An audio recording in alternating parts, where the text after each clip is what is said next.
Good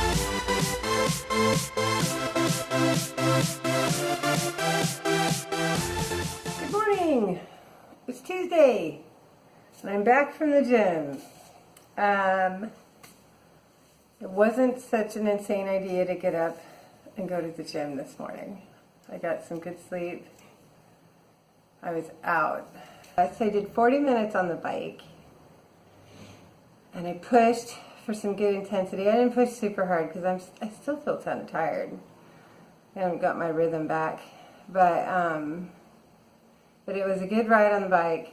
And then I did kettlebells, which is a little more vigorous since I wasn't pushing to the intensity I really wanted on the bike. I picked it up with the kettlebells.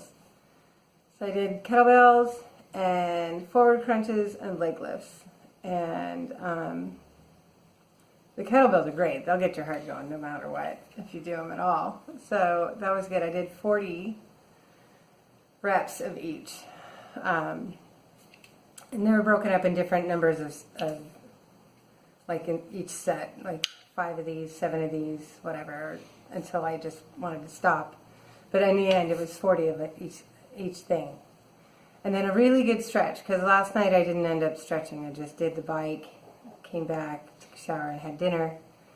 And so I really wanted to do some good stretches, take some time with, especially getting my hips stretched, because they're so sensitive all the time. And so that felt really good. So now I'm back, and I had the gym to myself, which sometimes I like that, sometimes I don't. Most times I like it, just because I can do my own thing. But sometimes I like other people to be there because it motivates me. But it was good today, so I'm happy. I'm a little more organized today than usual.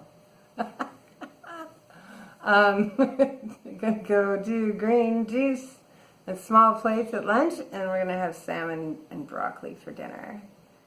I already took it out of the freezer. So, yeah, that's what's coming up. See you guys later.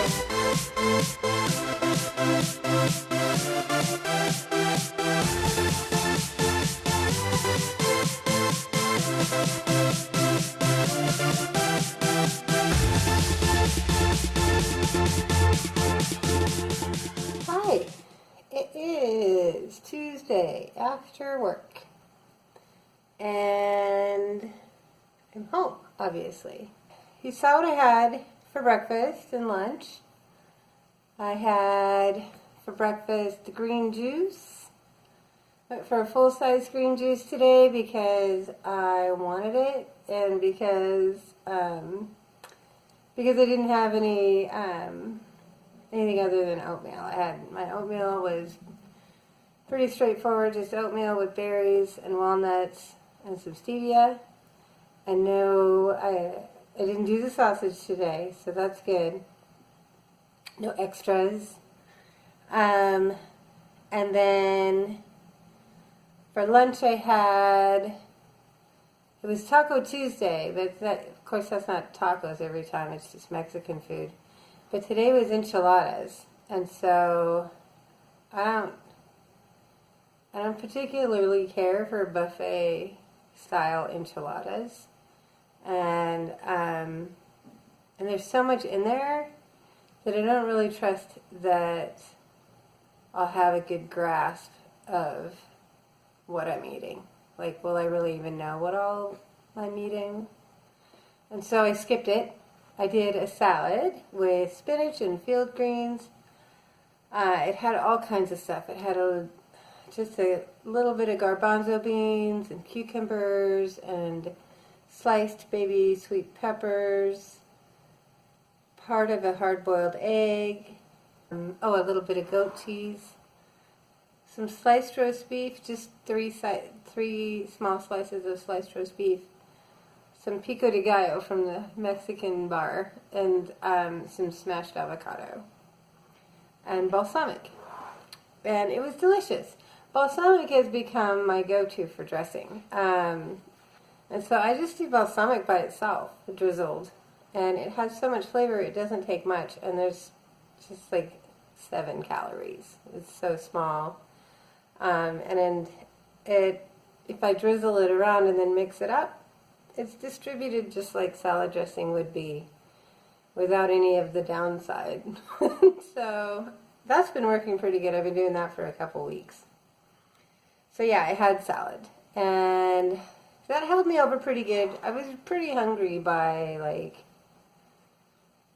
3:30, and so I had some cashews and dates. Yeah, that's what I had, cashews and dates, and I'm doing okay. So I'm gonna have for dinner, we got some salmon in there and some broccoli and mushrooms, and all of it's going in the oven. So the salmon is already getting seasoned.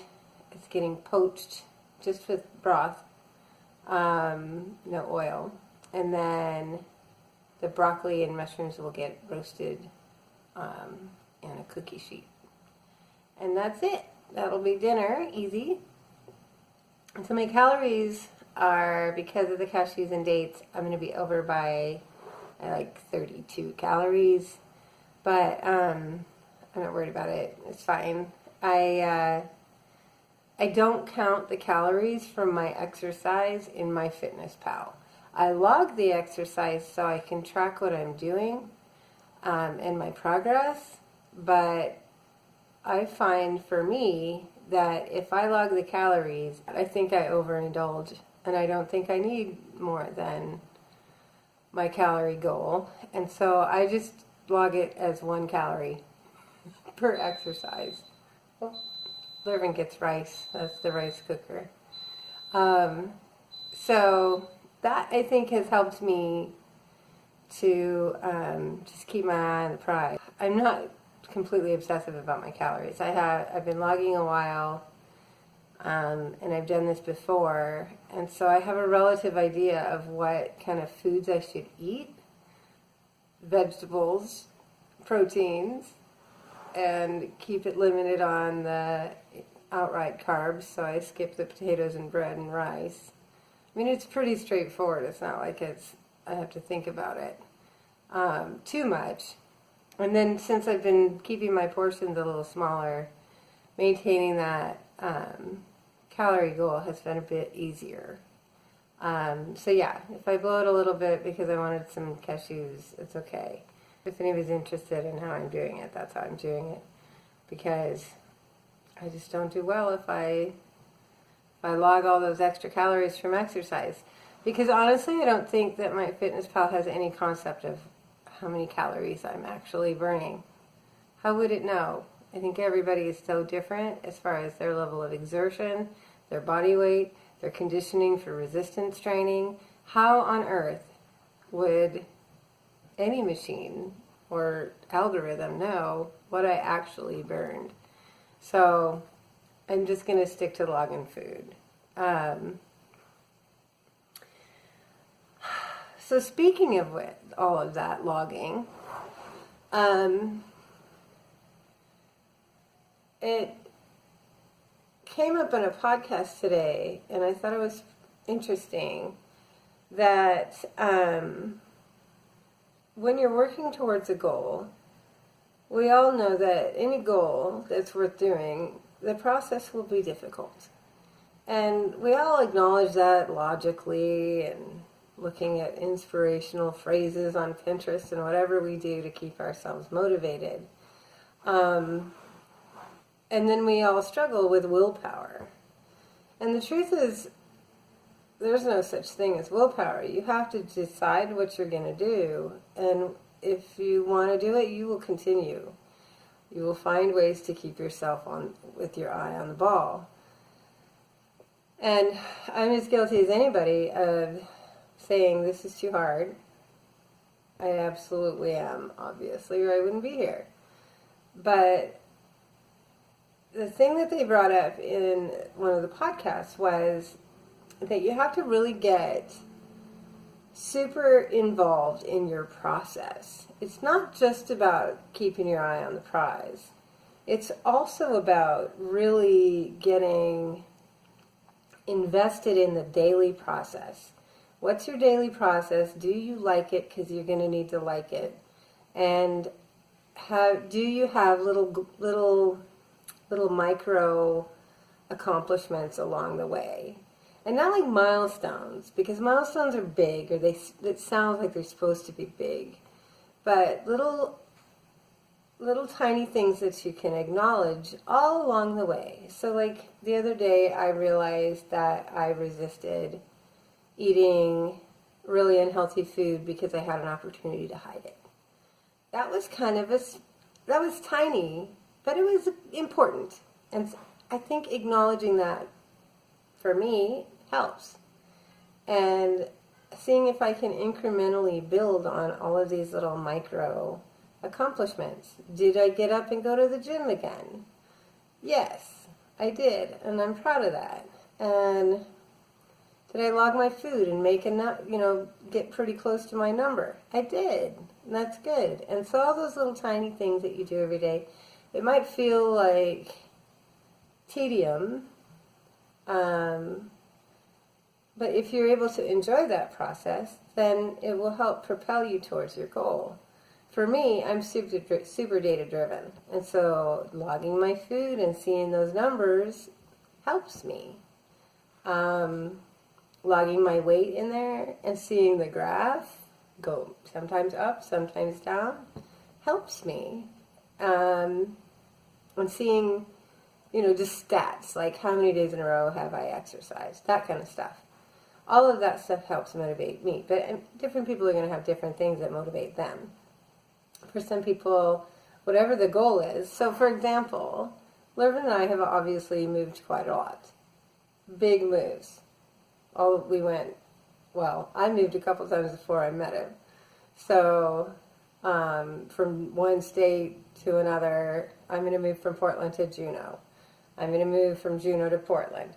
I'm going to move from Portland to Seattle. And then I hook up with Lervin, and now we're moving to Vegas. And then we move to Hawaii. And now we move to San Francisco. And we do big moves. And we like it. And people are like, how are you doing this? Well, the how is that we choose what we're going to do. We make a decision. Do we want this? Yes or no? Because believe me, we do these moves, but these aren't the only things we've considered. I mean, we talk about all kinds of things. So how do we do it? Well, we love the process. We love the process of figuring out what neighborhoods do we want to try for, what's the job market like, what's the cost of living, what's the pay differentials, anything. Just you name it, all the logistics. And we have done this a few times now, and we know which tasks Lervin enjoys and which tasks I enjoy. And we both just really jump in. And all along the way, we're excited about that process. And then it comes together, and we're like, sweet, we nailed it. Because we loved the process, and we never lost our focus. But if you hate your process, you'll never get to the end. So that's, I think, what I'm trying to apply here. Because I can do big projects, and I can nail it. I enjoy it at work and in my personal life, both. So how do I make that work here? I think that's it. So all along the way, I've been trying to figure out on this journey, how is it that I keep trying? I've tried all these things before. I've tried to lose weight, manage my health better. I've tried to really focus on nutrition and change my eating habits. I've tried going to therapy and really getting my emotional wellness in place more. But I've never fully finished any of them. And why is that? And so I was thinking about it, and really, when you fail, did you learn what you did wrong? So I stubbed my toe. and fell? Did you learn what you did wrong? Was it because you weren't picking up your feet? Was it because you weren't watching where you were going? Was it because you had your phone in your face? What was your cause? What did you do wrong? Was it because your shoes are too big? Your shoes are untied? What was your cause? What went wrong? And I've never really figured out what goes wrong in any of those fully. Like, why do I lose my drive and just give up? Because it's hard, but I do all kinds of things that are hard. And I think it's that I haven't figured out how to, well, first, to tell myself I deserve it. But second, to really love the process. Because if I'm going to turn it into a lifestyle, I better well like it, because I'm going to do this every day. Because I'm happy with my process right now. I like getting up and going to the gym every day. It's a really great way for me to start the day feeling like I've already killed it on something. Even if I didn't, like fully do some hardcore workout, that's not what it's about. I did something for me immediately, and it's already done. And I like that. It sets a good tone for my day to take care of myself.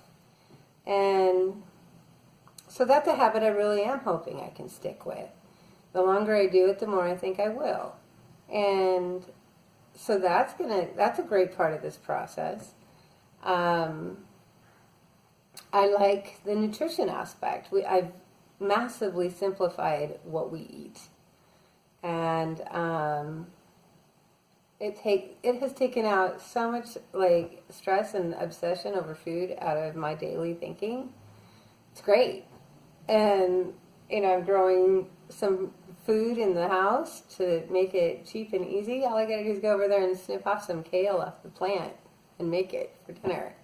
I mean, that's gonna be fun. That's what I did in Hawaii. I loved it.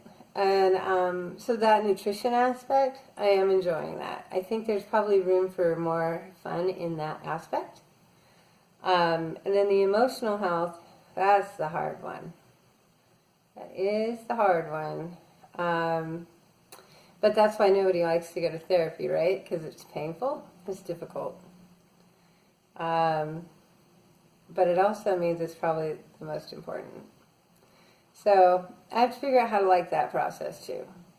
And I think I'm getting there. I mean, some of the stuff that happened this weekend, the conversations that I had this weekend were fantastic and would never have been an option if both me and the other party hadn't had some really great therapy over the years to help us really connect on very difficult issues in really meaningful ways. And I'm really proud of her for having done some work for her. And I'm proud of myself that I could jump into those conversations in a positive way for both of us. And that we were both able to come out with just really feeling even better. And it was super constructive. And it literally would not have been possible if both of us hadn't done our personal work up to that point. And we both have more to do. And we will have work from this event that we will do probably for a very long time. But we have that. And we have a foundation of working on ourselves and being able to connect together. So that process, I think, helps. That helps me to consider that I could probably enjoy this process, because even there are incremental improvements that I can celebrate, even if I'm not done. Anyway, that was long. But along the way, you have to enjoy your process, or else every day's going to suck. And you will never make it to the end, because who wants to wake up and know that every day is going to suck? And so, yeah, I'm going to keep continuing to find little ways to enjoy my process. for now, I'm going to go make a yummy dinner. I'll see you guys later.